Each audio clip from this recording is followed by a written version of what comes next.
Good evening, Lucy. Do you remember me? Mr. Holmes, come in. You're strangely dressed. What have you come to do in the area? I've come to ask if any of your colleagues, or perhaps even yourself, associate with any of the policemen from the local station. Certain girls go with police officers, it's true. But Bella would be able to tell you more than me. Very well. I'll be on my way.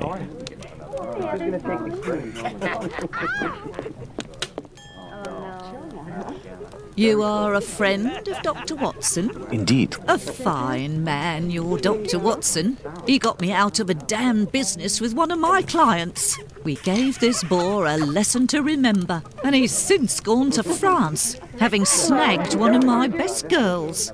But it's a break from all of her chatter. You're looking for information about the police, is that right? I can't help you there. The girls concerned are busy. And anyway, I don't have the time. What is bothering you so much? A client left me a case of bottles as payment. It happens all the time. I'm saddled with all this stuff. He told me that these perfumes were the latest thing, straight from Paris. Well, I'd barely smelled the first one when I nearly fainted. There might be some good ones in there, but I'd have to find out if it's really perfume, so that it won't burn the skin off my pretty girls. Madam, I will undertake to tell you exactly which of these products are perfumes if you agree to entrust them to me for a little while. In exchange, I would like to know more about Squibby. Yes, I know him. We've struck a deal, Mr. Holmes. I'll give you these bottles. I will need a book to help me identify Miss Bella's perfume. I believe the bookshop on Glenworth Street, not far from Baker Street, has just reopened. Let's go and take a look.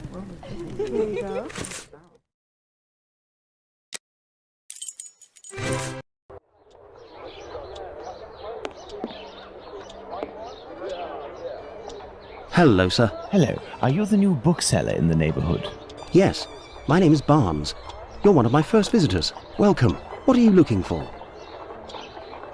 I'm looking for work that can help me identify perfumes, a book that deals with vegetation and its possible uses in the domain, for example.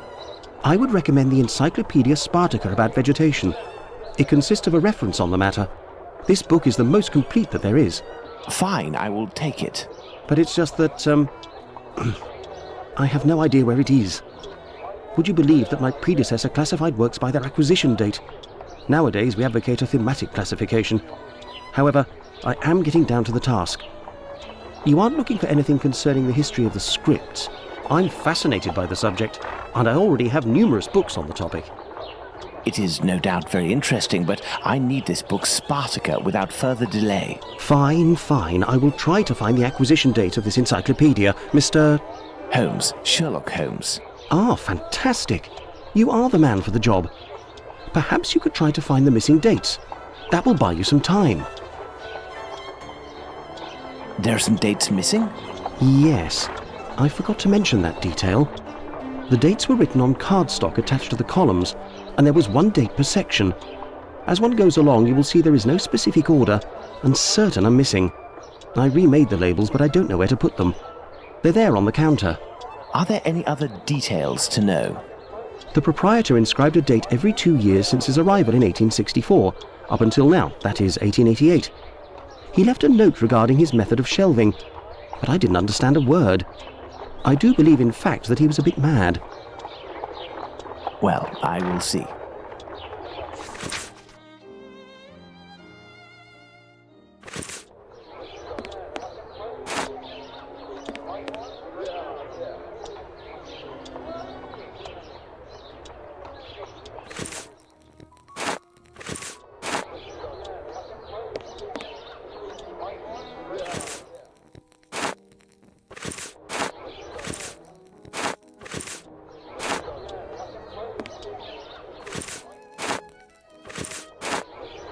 There, Mr. Barnes, the labels are in their correct places. That should facilitate your classification.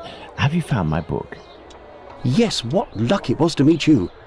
It was acquired in 1882. I will look for it. Thank you very much. I would suggest that you organize your books quickly. I am in the habit of visiting my local bookstore at least once a week. You are right, Mr. Holmes.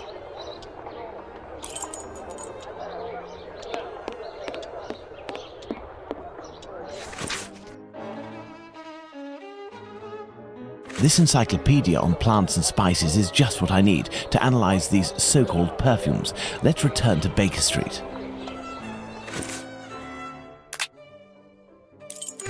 I will need my work table.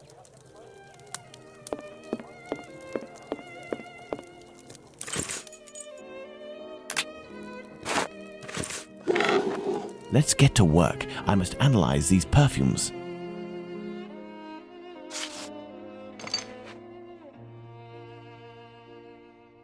These shapes represent the smells at my disposal.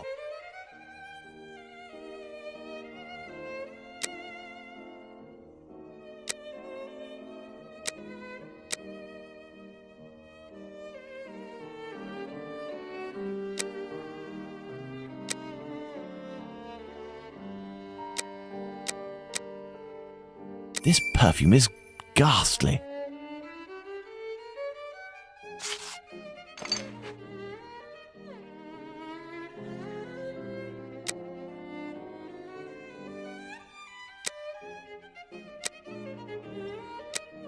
Excellent. Now on to the next step.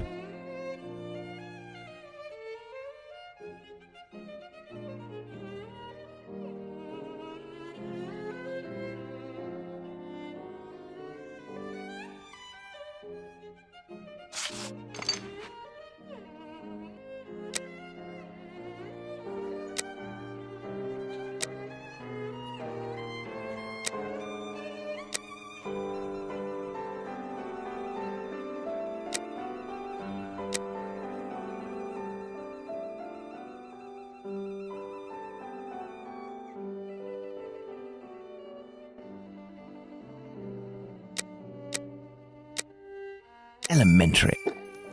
Fine, I have to go to the brothel.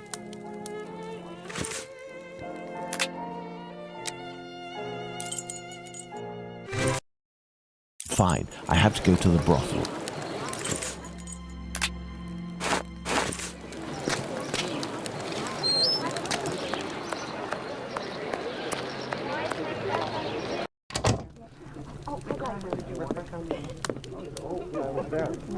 So, my dear man, have you reached a verdict? I have distinguished the good perfumes from the bad, but even the good ones are nothing more than common sense for adolescents.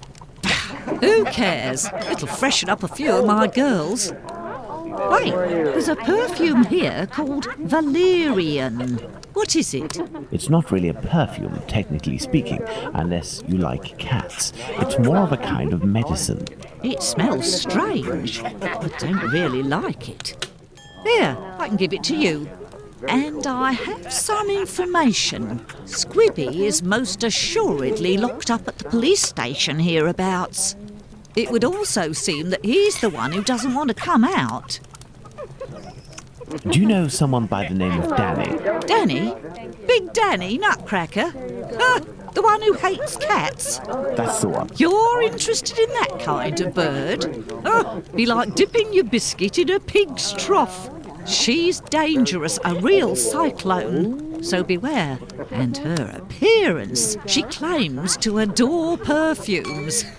She'd need this whole box to smell sweet.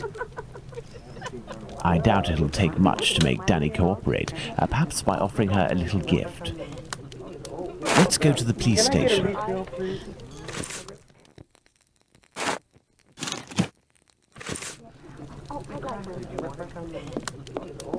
Bella will help you, sir.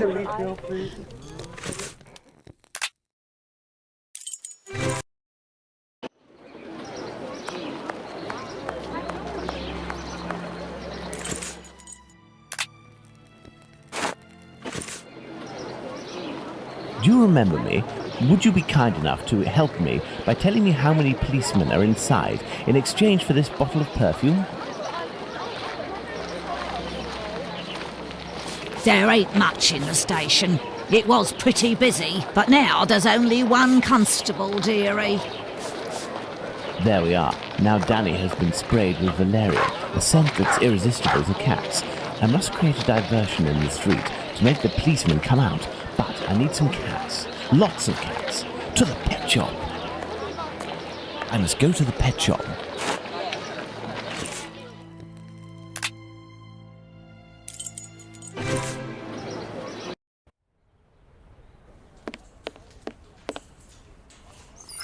What can I do for you?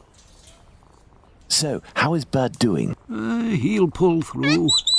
But he must eat, and I have no food for him here. We will need to find him some. And where can we get some cat food? We must find Hardiman. He sells meat for cats. It's around this time when he passes the end of the road. You might be in luck. You'll hear him from far away. He was always calling beep, beep. Thank you for everything, Mr. Solomonovich. So, Pounds, shall we look for the cat food seller? Poor Bert has to be fed, and I might have some work for you and your friends.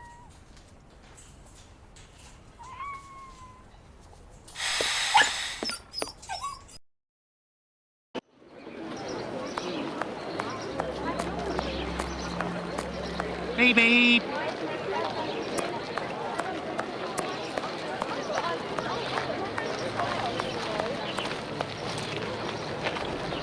Beep beep. Good evening, sir. I'll do a little kebab for the cat. These little brats can't possibly all be yours. Pardon? Oh, no, none of them. Ah, children, they're our pride and joy. And yet, Do cats really like kebabs? they adore them. How many would you like? I'll take the lot. I beg your pardon, sir? How much for the lot? For £2, they're all yours, my lord. It's a deal. Listen up, my little soldiers. You need to find all the cats in Whitechapel and lead them towards the police station. You'll be armed with delicious kebabs to entice them. Go, as quick as you can now. If my calculations are correct, the cats will be seduced by Danny's odour and will throw themselves on her. That should cause enough of a commotion to get the policeman to come out onto the street.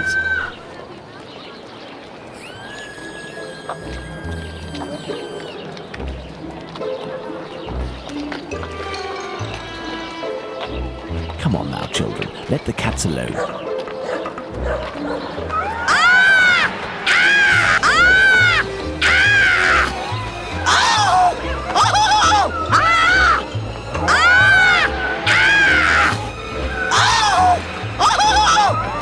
What's all this racket? Calm down. Come on, out. And make those chaps shut up.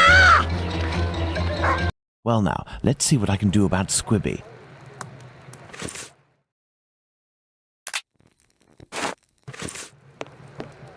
I shall leave Bluto's treasure at the station. The police will know what to do with it. This must be the door that leads to the cells.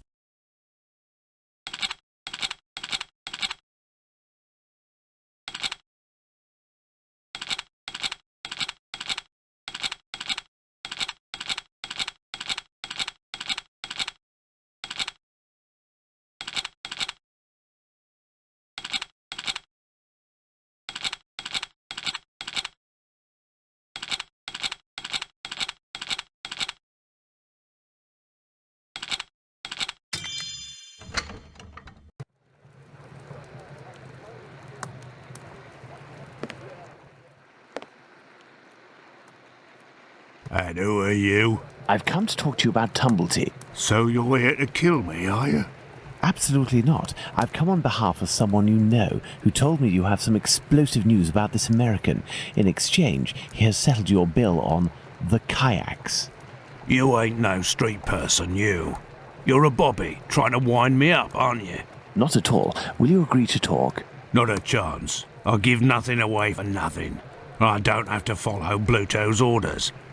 I'm in it up to my neck, and the bobbies won't agree to keep me locked up here for the rest of my life.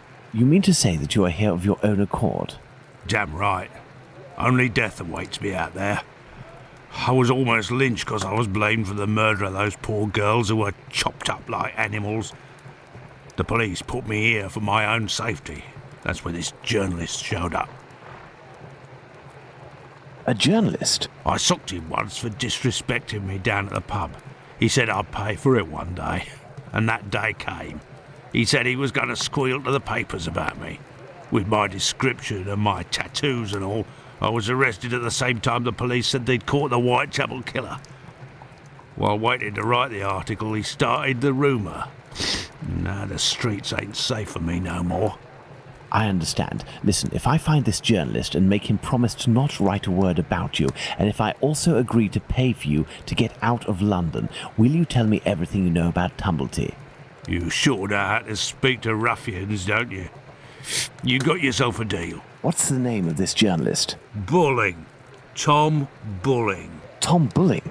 That name sounds familiar. That wouldn't be the journalist that Watson met at the Wasp's Nest. Huh? Ah, no, nothing. I was just thinking aloud. Well, I'll be going, Squibby. You're right. It ain't healthy here. Hey, but what are you up to here, you? Off with you, and make it quick before I take you in. Let's go to the Wasp's Nest.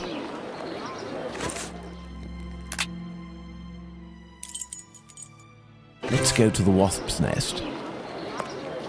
No, if Bluto sees me, it could prove to be quite dangerous. Let's return to Baker Street to change.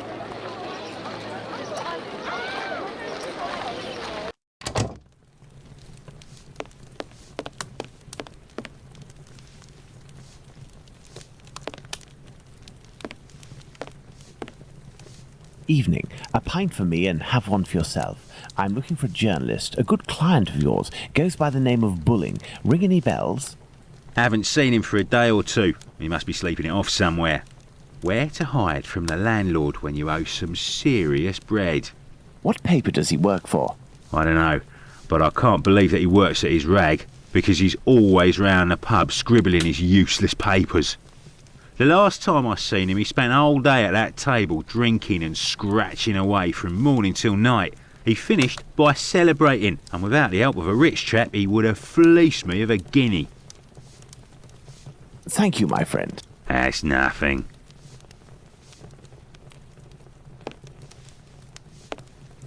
Some paper, ink stains. This must be the table where Bulling writes his copy. Good evening. There'll be a nice tip in it for you if you can tell me if you recently saw a journalist here. Yes, sir. A damn nuisance, that man. And a real cad. He cursed me out something fierce for staining a book that he put down, even though it was him who was shaking so much that he soiled it with a whole lot of ale. He was reading a book? Oh, not a real book. A halfpenny rag. He put it down on the ground, and I put it in the paper bin for the stove. It should still be there if it weren't already put in the fire. Goodbye, miss. At your service, me lord.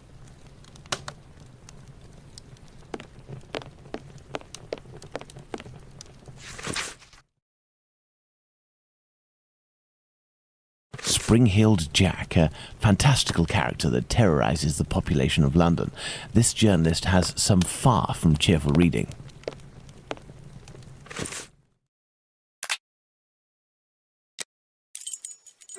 Up at last, Holmes.